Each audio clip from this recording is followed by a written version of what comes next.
দীর্ঘ লড়াই সংগ্রাম ও আন্দোলনের মধ্য দিয়ে প্রায় ৩৫ বছর পর উৎসবমুখর পরিবেশে রাষ্ট্র নির্বাচন অনুষ্ঠিত হয়েছে।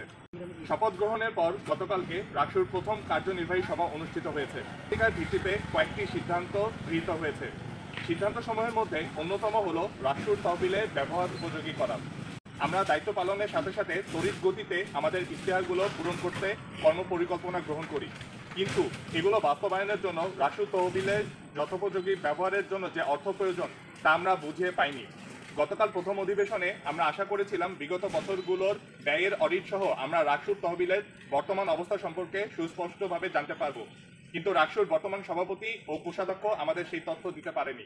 রাষ্ট্র অকার্যকর থাকলেও নিয়মিতভাবে রাষ্ট্রের কোষাধ্যক্ষ নিয়োগ দেওয়া হয়েছে। রাষ্ট্রের সভাপতি এবং কোষাধ্যক্ষ ইচ্ছেমতো রাষ্ট্র তহবিল থেকে অর্থ অনিয়মিতভাবে বিভিন্ন খাতে ব্যয় করেছেন। গতকালকের অধিবেশনে এই অর্থ কে কোথায় কিভাবে ব্যয় করেছেন এবং কিভাবে ফেরত আনা যায় এ সম্পর্কিত একটি কমিটি গঠন করা হয়েছে। এই কমিটি আগামী 15 কার্যদিবসের মধ্যে তাদের কাজ সম্পন্ন করবেন।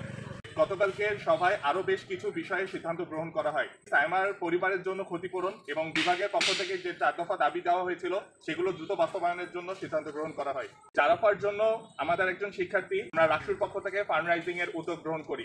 সে বিশ্ববিদ্যালয়ে মেডিকেলে পূর্ণাঙ্গ রোডম্যাপ নাই, আমরা মেডিকেলে পূর্ণাঙ্গ রোডম্যাপের জন্য সিদ্ধান্ত গ্রহণ করা হয় এবং তা দ্রুত বাস্তবায়ন করা হবে। সমাজ স্বীকৃত পোশাক নিয়ে কটূক্তকারীদের শাস্তির আওতায় আনারও সিদ্ধান্ত নেওয়া হয়। প্রত্যেকটি হলে পানির ফিল্টার মেশিন স্থাপনেরও উদ্যোগ গ্রহণ করা হয়। প্রত্যেকটি একাডেমিক বিল্ডিং এ স্যানিটাইজেশন ভেন্ডিং মেশিন স্থাপনের সিদ্ধান্ত গ্রহণ করা হয়।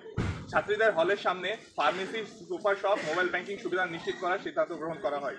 মহিলা এবং নারী শিক্ষার্থীদের জন্য জিমনেশিয়াম এবং খেলার মাঠ চালুকরণের সিদ্ধান্ত নেওয়া হয়।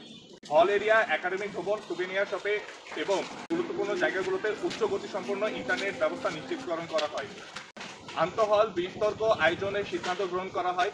ক্লিন ক্যাম্পাস কর্মসূচি এবং আমাদের বিশ্ববিদ্যালয়ে যে আবর্জনা এবং জঙ্গল রয়েছে সেগুলো পরিষ্কারের সিদ্ধান্ত গ্রহণ করা হয়। আগামী 1 মাস অর্থাৎ এই নভেম্বর মাসের মধ্যেই আমরা এই সকল কার্যক্রম শেষ করতে পারবো। রাষ্ট্র তহবিলের যে দীর্ঘ 35 বছরের হিসাব, সেই হিসাব বিশ্ববিদ্যালয় প্রশাসন আমাদের অতি শীঘ্রই আমাদের কাছে সুস্পষ্টভাবে ব্যাখ্যা করবে।